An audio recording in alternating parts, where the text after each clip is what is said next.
1899. That's right, folks. I'm talking about a Netflix original. I don't like talking about Netflix because I don't like the majority of their content, but thought I'd give this one a try. This is from the acclaimed filmmaker that made Dark a couple years ago, another one of those atmospheric pressure cooker kind of shows at Netflix that I never watched.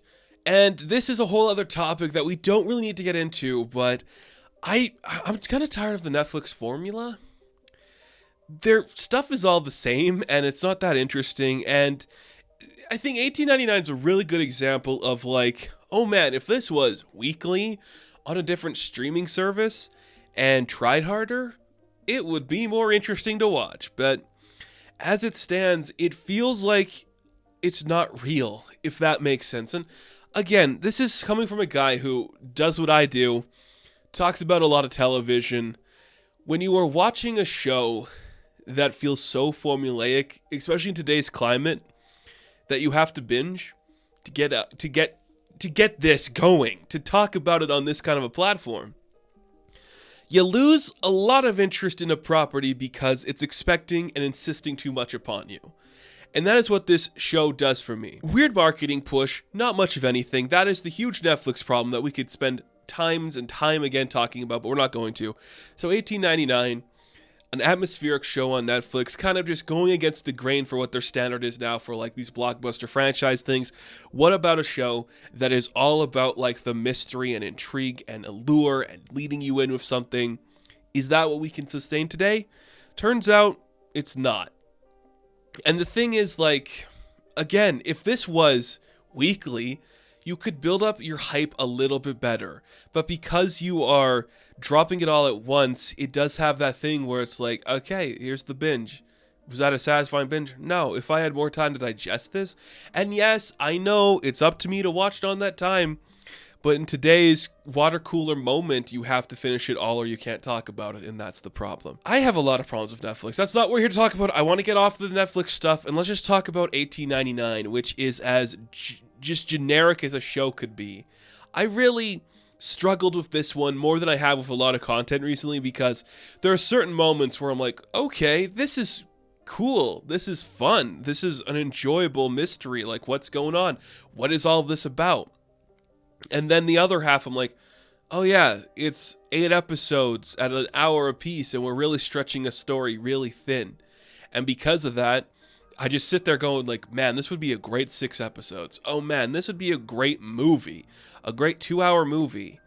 And that is not a feeling I want to walk away from with something like this. So we're seeing the crew of this ship and the passengers aboard. They're sailing from Europe to the new world of New York City, baby.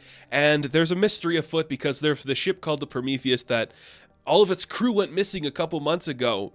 And they find this ship. And then when they find it, they find one lone survivor. And suddenly a mystery is afoot. It's a mix of science fiction. It's a mix of just horror elements. And ultimately, when it's doing both of those big genre pieces, it feels like nothing and it's hollow. That is my biggest problem with this. Is like, I love stuff on a ship. I love me a good ship story. You put me out in the open water, we're trapped on a boat and there's a threat coming to kill us. Honey, I'm first in line. When you can make me not like that, I think you failed. Because that's... Look, Tsunami Studios, it's aquatic themed. I'm a nautical nonsense boy, okay? This just felt so bland and generic is to the extent that I was just so bored through so many of the moments. This show introduces us to at least 12 main characters, and all of them are given their moment to show you what their backstory is.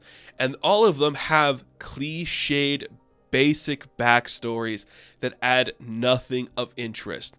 Unhappy marriage, a guy in the war, a guy hiding his sexuality. And look, those are fine stories, but when you are not giving anything new to that world or trying to just make it seem better than just here you go, that's the character, it's hard to watch. And that's another problem I have with this piece. It feels like I could have wrote this, and I am a writer. I'm not a great writer. I ain't a brilliant man like the people who are making content should be. When I can look at a piece of writing and be like, I could do that level with no experience, my first reaction is, oh, one pass at the script, wasn't it? And that's what this feels like. A bunch of ideas mashed together into something. I'll say it. Look, the VFX look fine. They are good. The acting is muffled at best. The atmosphere it builds is really well. A lot of grays and black coloring, which does look nice. The ship interiors are really fun. Sometimes the exteriors are a little iffy, but I will not complain about that. I understand how budgets work, and Netflix doesn't seem like the type to really hone in on that kind of stuff, especially for a property they haven't really been pushing.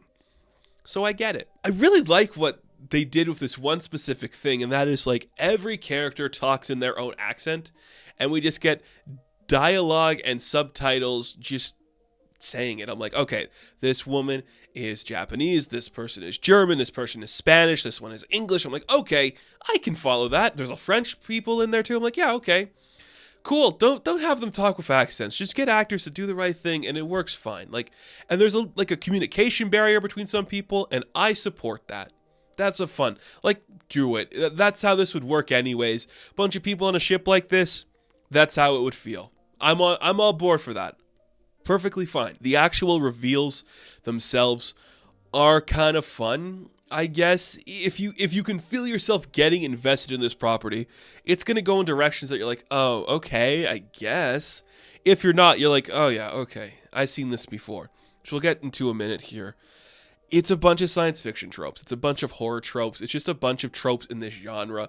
It's got like Manifest vibes too, which I think is dumb.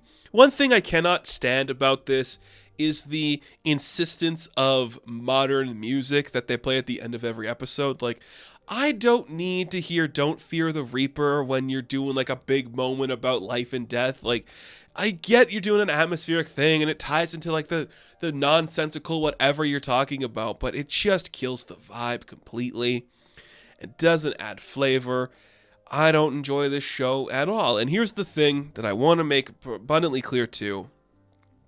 There's a bit of rumors going around. I don't want to say too much on them, but this might be a show that was plagiarized by a artist and talent who pitched something to Netflix in a similar vein. Now, I can't confirm or deny that, so I don't want to spend too much time harping on it, but I will say this. This show has done absolutely nothing original.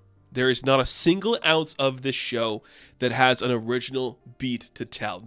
It is beautiful and interesting in some aspects, but I've seen every single beat on this program executed better in better programs. I've seen it executed worse in worse programs, but it's not original.